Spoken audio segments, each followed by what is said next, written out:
with my dad. You know, he gave me the opportunity to go, but it was at a price. The price was being 11 and picking the range. And I basically at every golf course that I was ever at, I worked there to get playing privileges. So the best thing he did is he could have afforded for me not to have to work there, but he made me work there. Yeah. And he made me want to earn it. So, I mean, literally it's been, since I was 11 years of age, golf has been, the driving range has been the main theme of my life. Probably most time spent in my days were there. The drill that I'm going to show you here is one of my favorites. It's called the Gary Player drill. I followed Gary Player being 5'7", Gary Player being 5'7". I always tried to find professional golfers who were around my height and watch everything they did. And the one thing that Gary did that was quite different from a lot of players that I've ever seen is not every time, but quite often when he was on the golf course, he would hit a ball and then follow it. And if you watch a pitcher in the major leagues, they're on a mound that's on an incline, they're standing on a rubber stopper, and as they load up their right side, they're really pushing with adduction off of the mound and planting and then following through. But they never stay on the mound.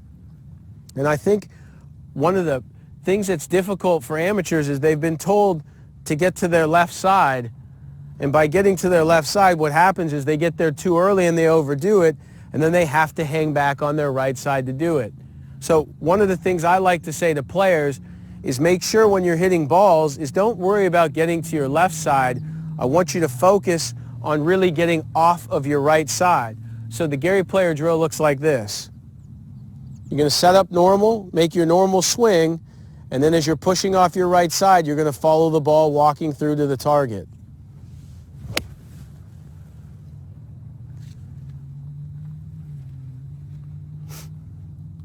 I would do this roughly for 20 minutes a day, and make sure when you're practicing that you're really concentrating and focusing on what your intent is. So from here again, I'm going to set up, I'm going to load into my right side, and then push off of it and walk through. So what it does is by pushing off my right side here, it really causes me to have to rotate this left hip and post out of the way and then make sure that my right side stays up with it.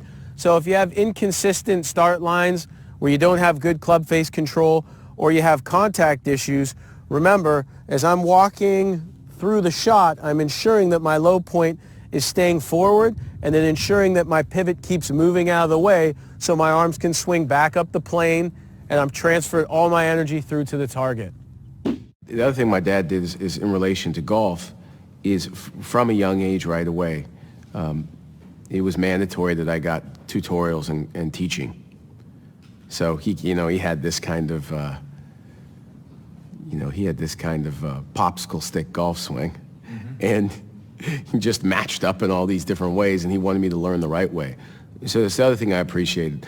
I don't remember him ever giving me advice on what to do, and I think that that's so difficult as a father, but it's so necessary in us as individuals learning our own way. But yeah, I mean, right away, like, one of the first people my dad got me lessons with was Greg McHatton.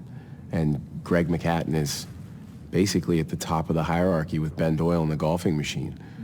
So I remember the first thing I learned was to stand on my left foot and hit chip shots, not losing my hand angles.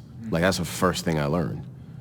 So then from there, wherever we went, I've come to find out years later, especially from a couple of coaches who reached out to tell me that you have no idea how much your dad tried to figure out the best place for you, whereas I didn't. Right. Because he made it look like he didn't have much to do with it. But he put me around these people like,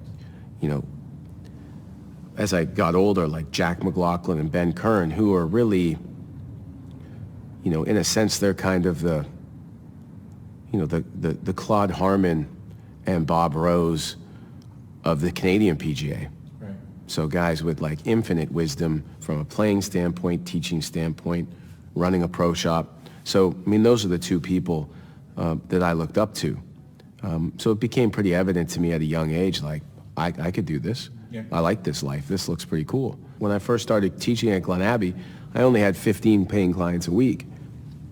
So what I'd do is I'd create 3 half-hour gift certificates, and then I'd get some of the kids that I coached I'd pay them $20, and they would literally hand out 15,000 of these things in the closest neighborhoods around where we were. So, I mean, within the first 3 months I'd worked there, I was now teaching 80 hours a week, 15 paying and 65 trying to build my business. So it did two things. One, it built my business very quickly. I knew I just had to get them in the door. And then two, I got to work with so many people so often that I think that's one of the best ways, to learn your craft.